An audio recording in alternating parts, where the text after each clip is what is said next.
Get back now! And get your hands off me! I said move! I'm not going anywhere! It was 7:42 p.m. The sky was folding into itself, orange fading into deep blue as the sun disappeared behind rows of quiet suburban houses. Traffic moved steadily. Brake lights blinked like a rhythm down the street. People were heading home from work. Windows rolled down, music drifting lazily through the warm evening air. Staff Sergeant Elijah Carter had just finished a 12-hour shift. The kind of shift that settles deep into your bones. His shoulders ached. His eyes felt heavy. His military uniform shirt was folded neatly on the passenger's seat beside him. Now he wore a plain black t-shirt and jeans. Civilian. Off-duty. Invisible. He just wanted to get home. His phone buzzed softly against the center console.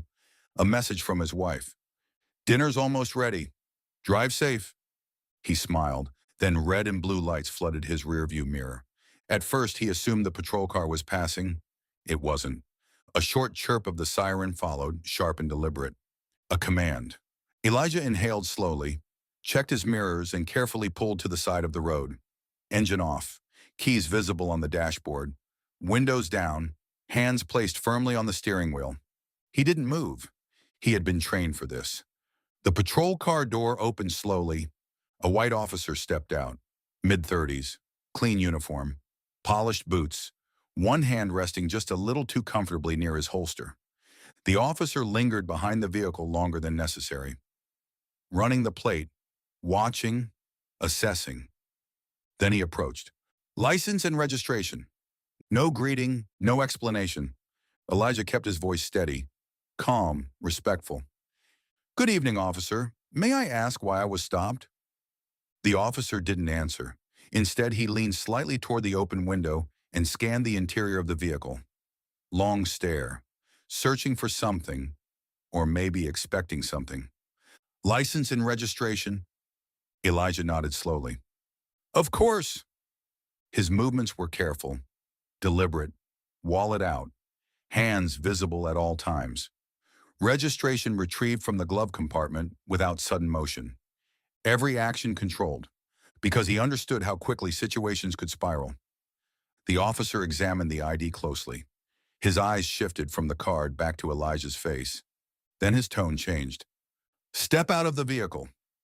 It wasn't routine anymore. It carried accusation. Elijah blinked once. "Is there a problem, officer?" "Step out of the vehicle." Traffic began to slow. Drivers glanced over. A few phones were already raised discreetly from passing cars. Elijah opened the door slowly and stepped out. Hands raised slightly. Not dramatic. Just visible. Just safe. "Do you have any weapons in the vehicle?" the officer asked. The question landed heavy. Elijah paused. "I'm military." The officer's expression didn't soften. "That wasn't my question." "I do not have any weapons in the vehicle, sir." The officer began circling him slowly. "Why are you nervous?" Elijah almost smiled at that one. That question was familiar. "I'm not nervous." "You look nervous." The officer stepped closer. Too close. Invading space. Testing reaction. Before Elijah could respond, another patrol car pulled up behind the first. "Back up." 2 officers now. One of them positioned himself behind Elijah. "Spread your feet." The pat-down was firm, aggressive, hands pressing harder than necessary, searching for something that wasn't there. Elijah kept repeating silently, "Stay calm, stay alive."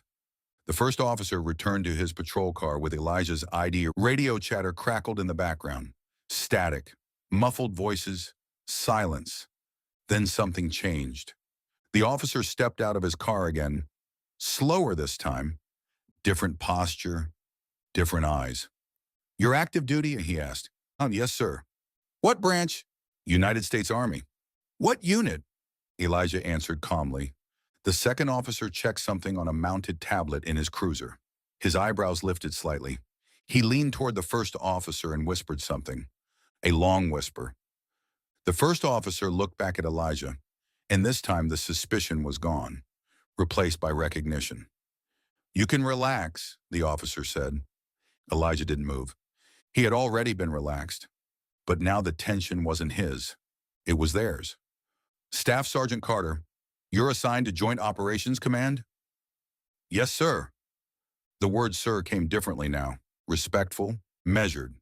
Traffic had slowed almost to a stop. Across the street, a woman stood on the sidewalk, holding her phone steadily, recording. The officer handed Elijah's ID back, this time with both hands. Well, looks like there's no issue here. No issue. The words echoed strangely in Elijah's mind.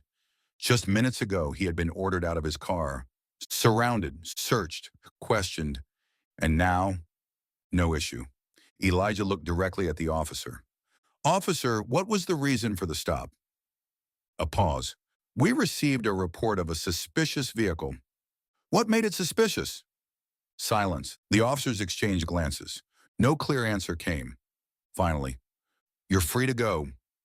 Free.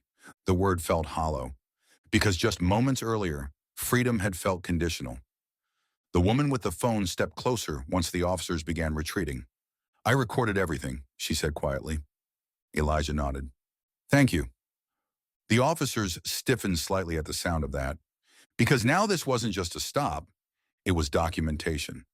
One of the officers tried to regain composure. Sir, we were just doing our job. Elijah's response was calm, and so was I. The sentence landed, not hostile, not raised, just true. He extended his hand. The first officer hesitated briefly, then shook it. But the handshake felt different. Not authority, not dominance. Damage control.